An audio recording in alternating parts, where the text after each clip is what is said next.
Eu gostaria de fazer referência ao momento em que eu cheguei em Fortaleza. Eu sou de Quixadá e tinha uma atuação forte em Quixadá, assim, em termos de teatro, e fui aí convidada a fazer um discurso ao ter 12 anos de idade em homenagem ao padre do Quixadá, que está aniversariando, mas um discurso pronto, né? Então a minha trajetória de fato é chegando em Fortaleza. Eu vim morar na casa da minha irmã.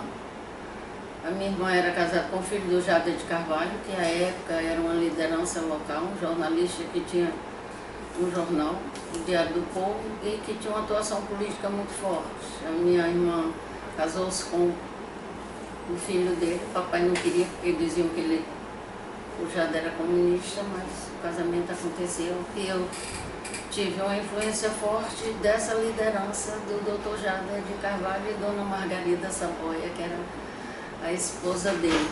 No entanto, a marca minha é da ligação com a igreja, com a Juventude Estudantil Católica, a JEC.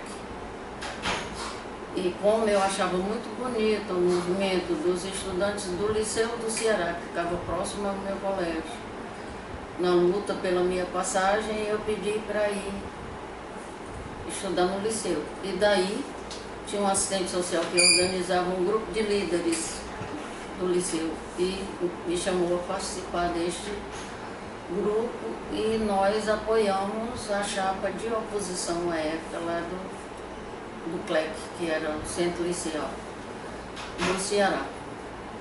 E a proximidade com o Pirambu me levou ao interesse pela questão comunitária.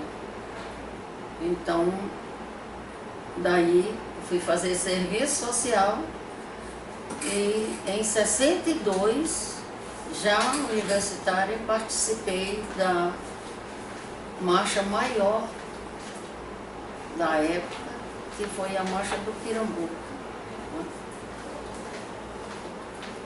O padre de lá e a assistente social chamaram a população para ir protestar contra as condições de vida.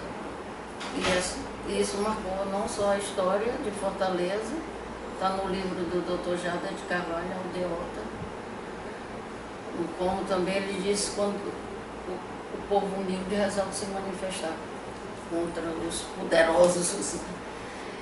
E nós, alunos, não tinham homens, alunas de serviço social, apoiamos integralmente essa marcha. Foi uma coisa muito bonita. Eu, à época, devo ter despontado como liderança, porque fui escolhida para participar da direção da União Estadual dos Estudantes, que era um organismo que tinha na época. E o pessoal do PCB tinha um tal de um pacto operário estudantil camponês. E a gente tinha uma relação muito forte com o pessoal do sindicato dos ferroviários e bancários, que eram os sindicatos mais fortes na época, né?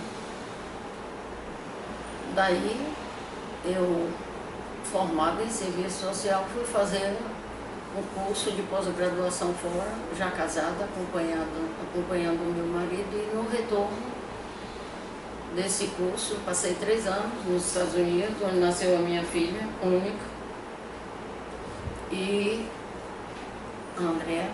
E daí, quando voltamos, a Rosa Fonseca, que tinha sido presa, era estudante de serviço ou de ciências sociais e tinha sido presa por conta de uma entrevista com o Jarbas Passarinho, que à época era ministro da Educação, e estava cantando loas à educação, e ela desfez todo o discurso dele. Então, depois disso aí, ela foi presa, e eu estava chegando dos Estados Unidos, e a companheira Célia Zanetti, já falecida, que nós estamos prestando uma homenagem a ela, teve o retrato da Célia. A Célia estava chegando com o companheiro dela aqui, vindo de uma perseguição política depois última reunião da UNI, não é? Em que foi preso o Frei Tito de Alencar, que era cearense. Então, nessa época, a gente se conhece e começa a lutar, a se organizar em torno do movimento pela anistia. Aqui no Ceará foi o terceiro núcleo que criou o movimento pela anistia. Então, eu não tinha assim nenhuma pessoa da família presa, mas tinha a Rosa, que além de ser de Quixadá, era do mesmo curso, né? E tinha várias pessoas, e eu fui chamada por uma companheira que chegou de São Paulo, trazendo uma carta da Terezinha Zerbini para criarmos aqui o núcleo do movimento pela anistia. Esse núcleo foi o terceiro do Brasil e foi muito forte. Eu digo que a minha vida não seria a mesma se eu não tivesse passado por essa experiência. Até então eu não tinha, com exceção dessa marcha do Pirambu, que foi tranquila, e uma marcha de estudantes contra os Estados Unidos, que houve um quebra-quebra lá da sede do Luzes aqui, mas eu não tinha assim experiência de confronto com polícia, né? E a partir desse movimento da anistia, a gente passou a ter uma atuação muito forte mesmo. E daí o movimento da anistia começou a pensar na possibilidade de ter candidatos em todas as partes do Brasil para fortificar o movimento da anistia. E eu fui, então, indicada aqui para ser candidata. À época, eu lembro que eu consultei um companheiro lá, que era chefe do departamento de Ciências Sociais, eu já professora, né? Ele disse, bom, se você é uma pessoa que está sendo perseguida, quanto mais fala o que o Chico Buarque disse, quanto mais conhecido, mais fácil de você, ou mais difícil de ser preso.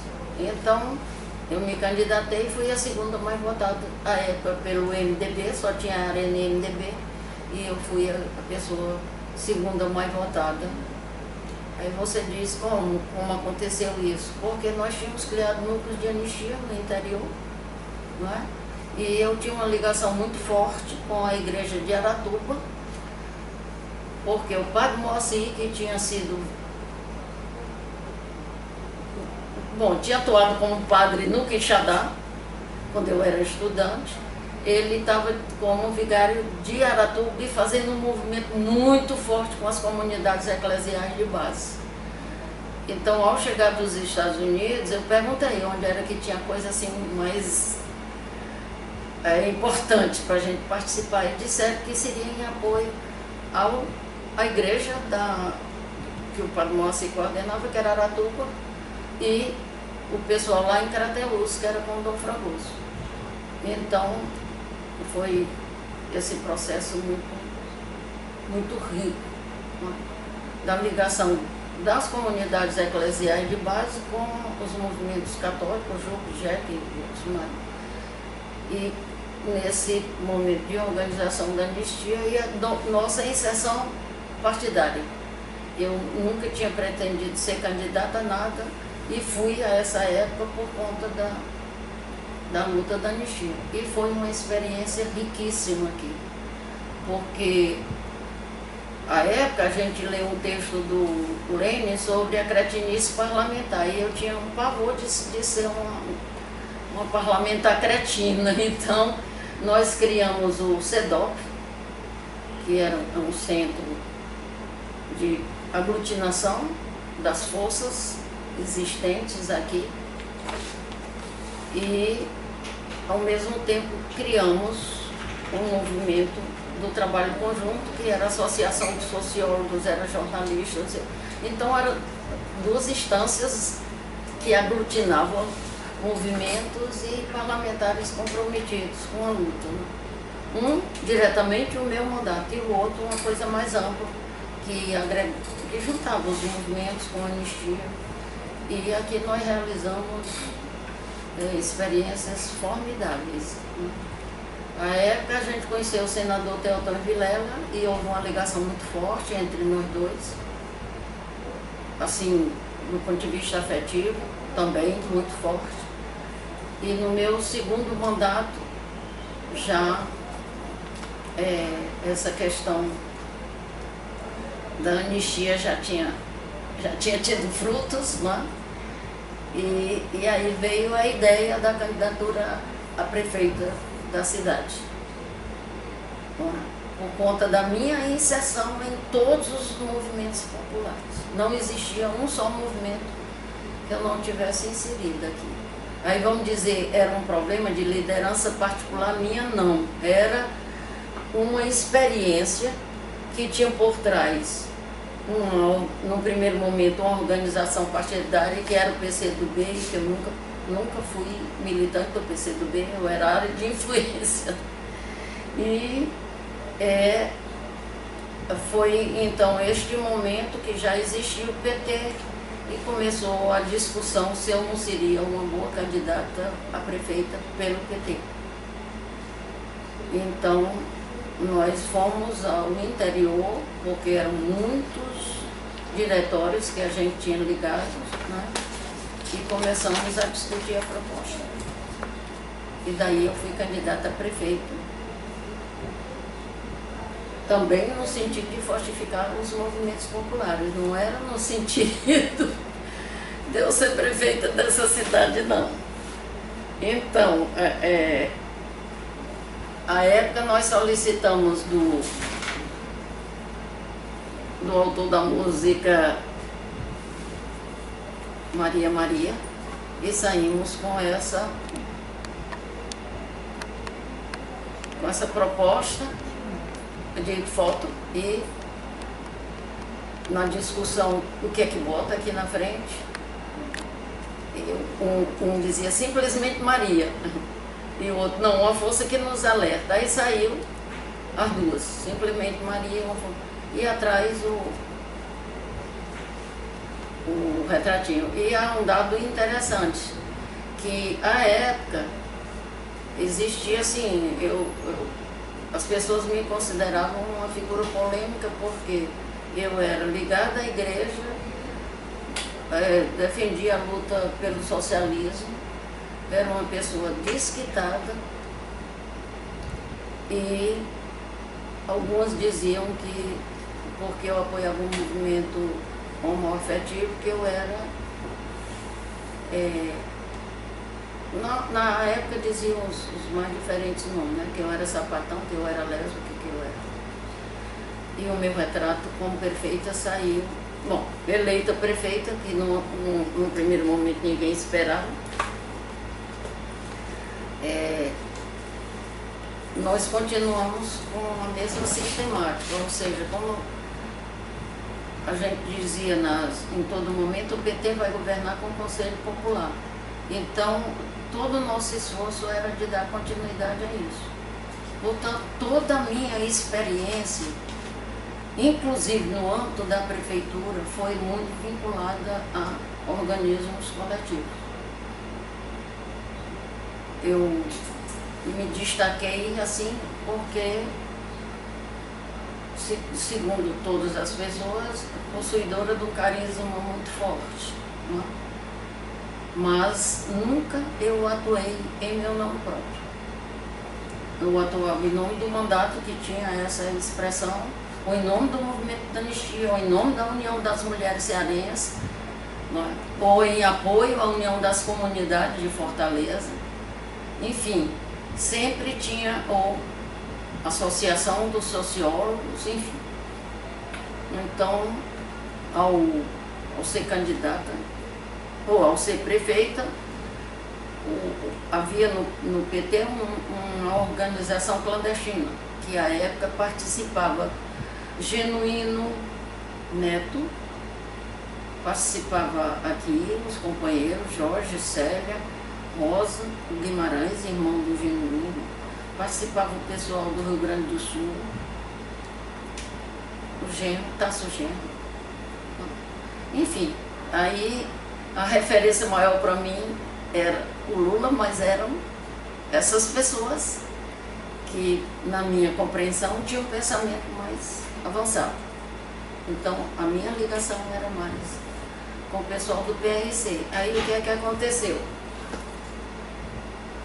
Houve uma cisão e eu fiquei um pouco numa dubiedade entre pessoas da direção do PT e os companheiros ligados ao PRC. Nós fomos expulsos do PT e depois tentamos, o pessoal do PT saiu todo e nós tentamos reorganizar o movimento. É daí que começa uma, digamos assim,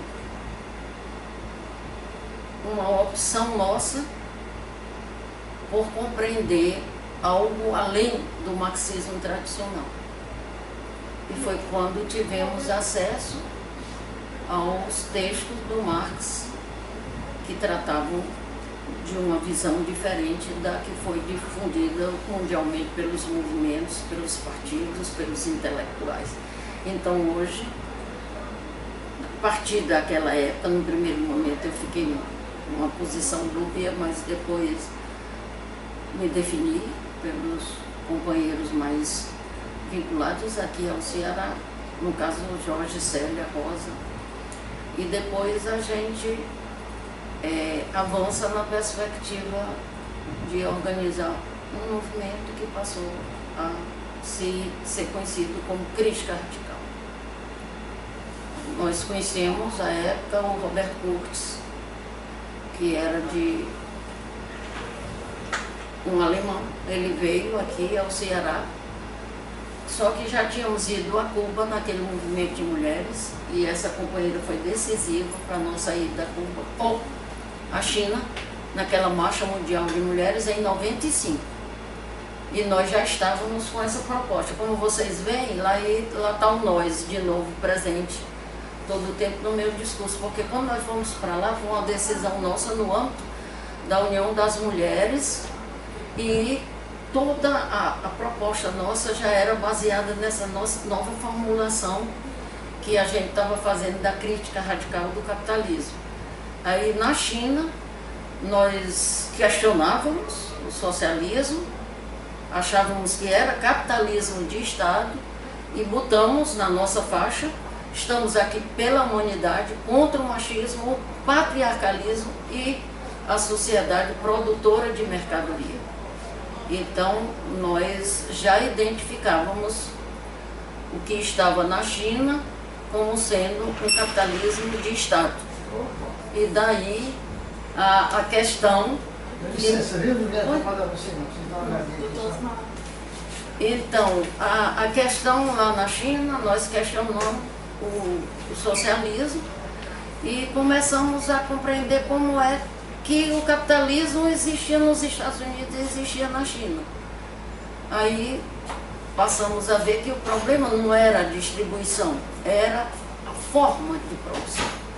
Aí adentramos nessa reflexão e no começo desse século a gente traz aqui pessoas de várias partes do mundo para discutir a proposta que a gente chama da crítica radical, a análise categorial do sistema capitalista.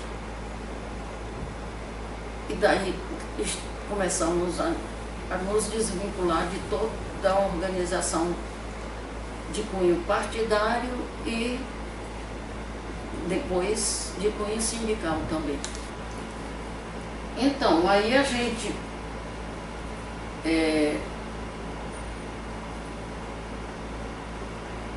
saiu inclusive nesse período aqui, a gente saiu inclusive com uma nota em que diz que nem Lula nem Alckmin são capazes de propor algo diferente para o Brasil, porque eles não entendem essa lógica que está funcionando no mundo todo, não é? Então, é não só uma questão de ser contra a ditadura, de ser contra a burguesia, mas também de ser contra a um pensamento que mantém o capitalismo. E aí a gente coloca como o Lula sendo integrante dessa corrente também, porque não decifram a crise. Então, logicamente que já era um pensamento bem mais sedimentado nessa questão de um sistema que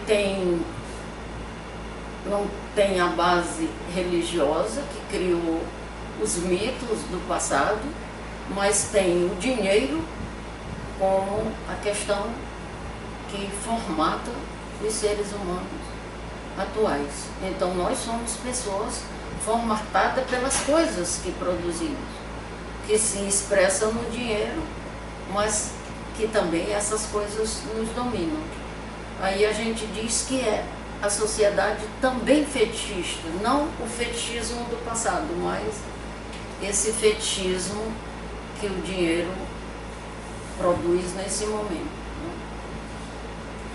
E hoje estamos aí, nessa luta. Esse documento a gente diz baixa de servidão voluntária, e aqui nós somos conhecidos pelas pessoas que puxaram o movimento do não voto. E agora nós estamos dizendo que não basta dizer não voto. É preciso criar uma forma de organização social que estabeleça novas formas de relações e novas formas de produção. Então a gente diz que se não tiver esse movimento, nós todos iremos para o buraco, porque o sistema está em colapso e a política está girando em falso.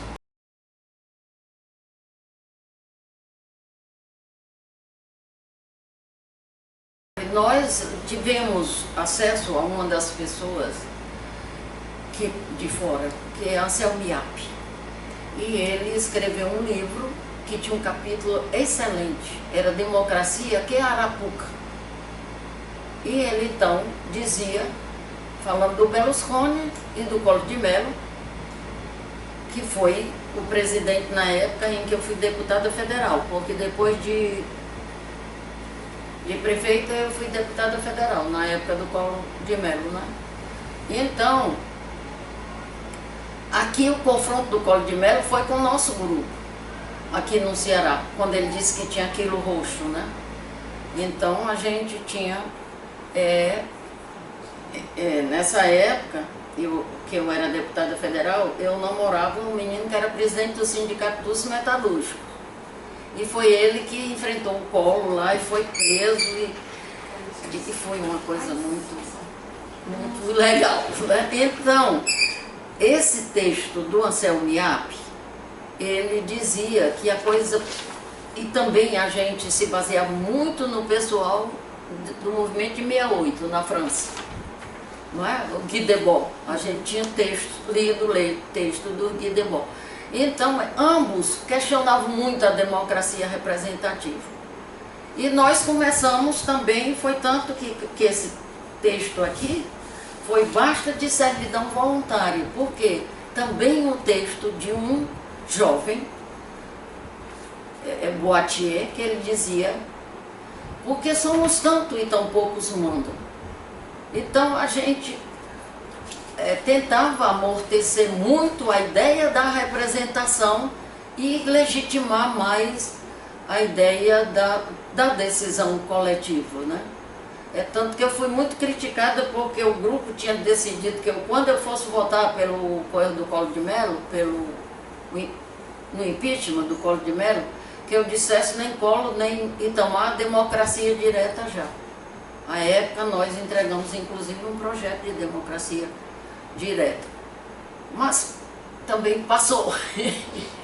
E voltando aqui a questão da representação, nós sempre tivemos, não sempre, sim, sempre, porque quando o deputado era no meio da cretinice parlamentar, então eu achava que se eu me desligasse do movimento coletivo, eu seria tão cretina quanto aqueles outros que mentiam, que enganavam, que tinham benefício próprio, lutavam em benefício próprio. Eu nunca tive interesse pelo poder. Não sei explicar isso aí, mas nunca tive. Talvez por conta dessa visão religiosa, talvez, que era muito forte. Não religiosa. Eu não me considero uma pessoa religiosa. Eu me considero uma pessoa cristã. Que para mim era o Cristo que era um barato. Não é? E eu seguia o Cristo. Então, se tinha alguém parecido com Cristo, eu ia junto, mas não tinha essa coisa. Eu não era de reza, eu não era... Não é? Tinha missa diária, por quê? Porque lá na missa a gente se juntava com o Frei Tito e saía para ser o sal do mundo, né? Era essa a ideia. Mas era sempre coletivamente as decisões. Aí tu imagina eu na prefeitura tendo que tomar decisões sozinha, com o meu apoio dividido, uma banda para o lado de cá e outra banda para o lado de cá. Eu quase empurro nesse período, não é? Mas resgatamos essa ideia do coletivo e foi bem. Até o fim a gente teve experiências extraordinárias. Uma delas foi construir 10 mil casas com o povo. Não foi com empresas. Foi com o povo em sistema de mutirão, com a ajuda do pessoal da universidade. Então, o que eu ressalto na minha experiência da prefeitura é aquilo que foi feito coletivamente com muito sucesso. Não é? Porque não tem experiências de 10 mil casas construídas em menos de 3 anos, porque foi quando a gente começou a construção e o meu mandato foi só de 3 anos por conta do que correspondia ao restante do mandato do Sarney, né? Naquela época. Bom, então, chegando a esse ponto, nós reforçamos muito a questão coletiva. E, num dado momento, quando a gente prega o voto, logicamente, que companheiros do PSOL ou companheiros do PT ou do PCdoB, a gente tem confronto de ideias e se torna mais difícil a luta conjunta, que a gente teve uma experiência muito forte aqui, né? Então, a gente teve que se voltar muito para dentro do grupo. E hoje, ao querer construir esse grande movimento, nós estamos nesse desafio. Como é que um grupo pequeno a gente rompe para construir uma experiência que ou será de milhões ou não será. Porque o movimento para combater, não é um movimento para combater, um movimento para construir uma alternativa ao sistema capitalista que está em bancarrota. Como é que a gente pode fazer se ele não for transnacional?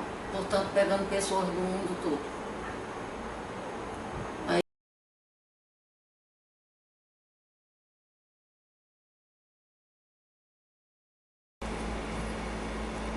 Pegamos nos Estados Unidos, pegamos França, porque a gente teve também na França, não é? Pegamos China.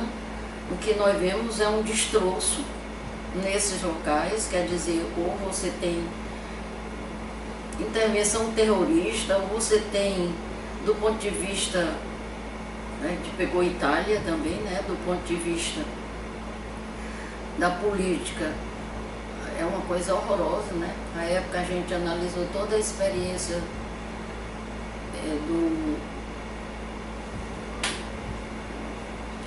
que o Anselmo Iapes escreveu sobre, eu disse ele e o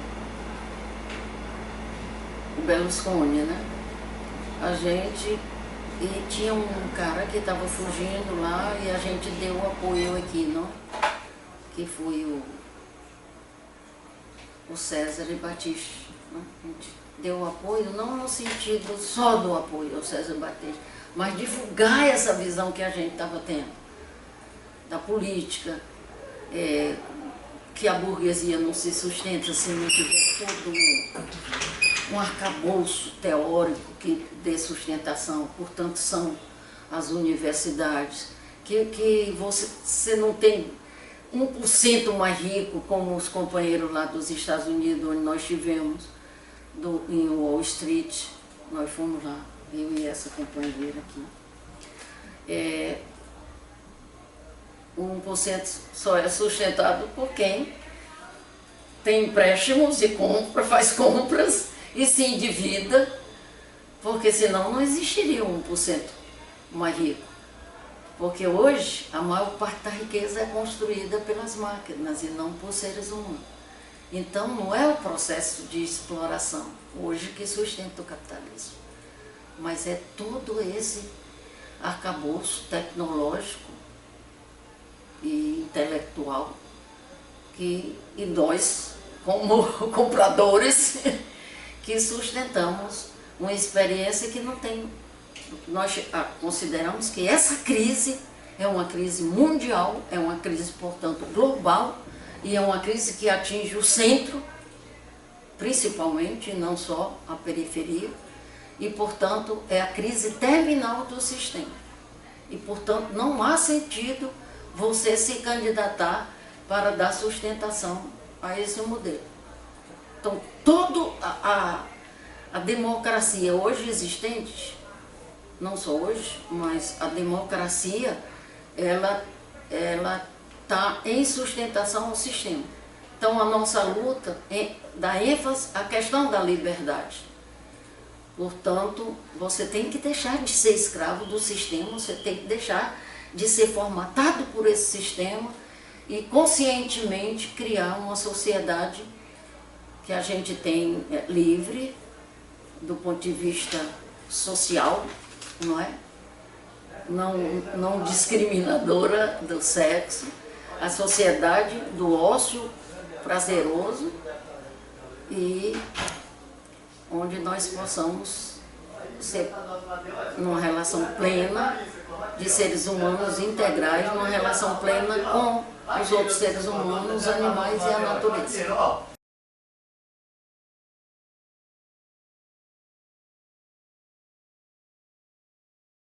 Primeiro, que lideranças, não é?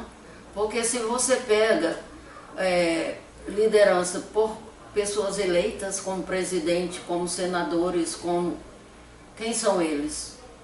Não é? Pega do país mais rico do mundo e mais dito como, não é, o país do way of life, que é uma maravilha, que é um horror como figura, não é? E pega a situação que nós estamos vivendo no Brasil, não é?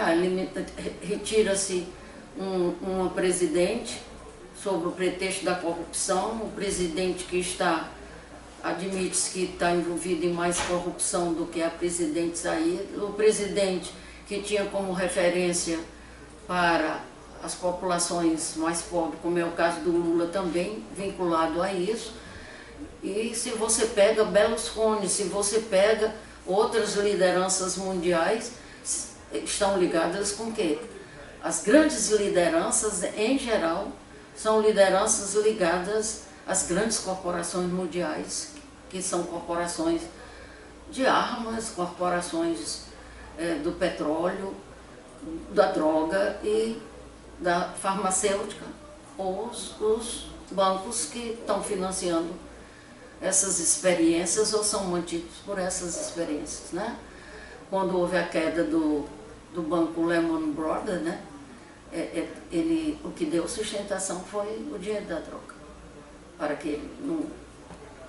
Então, não há mais uma separação entre essas grandes forças. A nossa análise, que é referendando ao Albert Putz, é que quando houve a queda das torres gêmeas, elas foram com consentimento de algumas pessoas do Pentágono interessadas no desenvolvimento da indústria de armas e, logicamente, da indústria de petróleo também. Então, não consideramos que há lideranças, entendemos que o Papa tenta cumprir um papel, e aí é uma opinião particular. Uhum. Não estou dizendo que essa é a opinião do grupo, mas é uma opinião particular que o Papa tenta cumprir um papel de liderança, mas também muito preso à estrutura da igreja, que está aivada também de corrupção, de problema da pedofilia. Então você tem uma questão muito séria, daí o nosso esforço em dizer que as pessoas têm que se conscientizar e serem livres para poder construir uma alternativa para a humanidade e o planeta. Não, nós entendemos que o exercício coletivo, ele não pode ser vertical, ele tem que ser horizontal. Aliás, essa ideia Rosa Muraro já defendia e tinha como símbolo a figura da mulher, inclusive ressaltava muito a figura da mulher grávida, no sentido dela ser o espaço de, como é que se diz, cuidar da humanidade, e tinha a ideia do cuidar, a ideia da coisa horizontal e a não discriminação homem e mulher, ou negro, ou enfim, relações homoafetivas, vem muito dessa visão da horizontalidade e também de você combater o homem como sendo o centro dessa sociedade. Mas não foi só o homem. O capitalismo se implantou pelas armas também. Então, não há novidade em você, nesse momento, um presidente sem nenhuma liderança apelar para um esquema militar para enfrentar um problema que está tomando conta de todas as cidades brasileiras e não só capitais, né? Porque aqui no Ceará nós temos cidades também totalmente dominadas pelo narcotráfico. Então, por que apelar para os militares? Porque você teria que ter um processo de organização e de conscientização para eliminar a droga e para, portanto, eliminar as pessoas que são hoje totalmente dominadas. Há necessidade, de fato, de você ter essa questão da horizontalidade. Só que nós estamos numa briga maravilhosa, uma briga de natureza não só teórica, com os companheiros da permacultura, no sentido deles compreenderem que mesmo com 22 mil experiências no mundo, se essas experiências não estiverem articuladas numa proposta que supere o processo de produção e de mercado da estrutura capitalista, nós não criaremos essa alternativa. Então, não basta só a forma de organização, tem que ter um projeto que canalize toda essa experiência numa perspectiva de ruptura.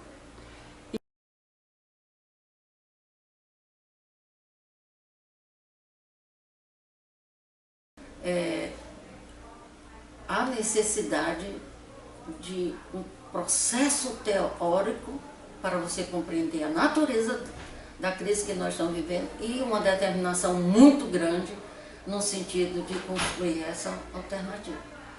Você tem pessoas extraordinárias em vários movimentos.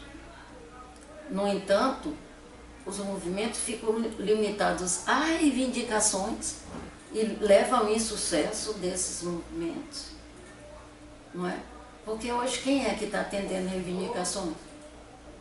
Se a política não tem como amealhar recursos, se a crise econômica está levando a que países, comunidades inteiras entrem em bancarrota, né? Então, precisamos desse processo de conscientização e de organização e desse movimento que nós temos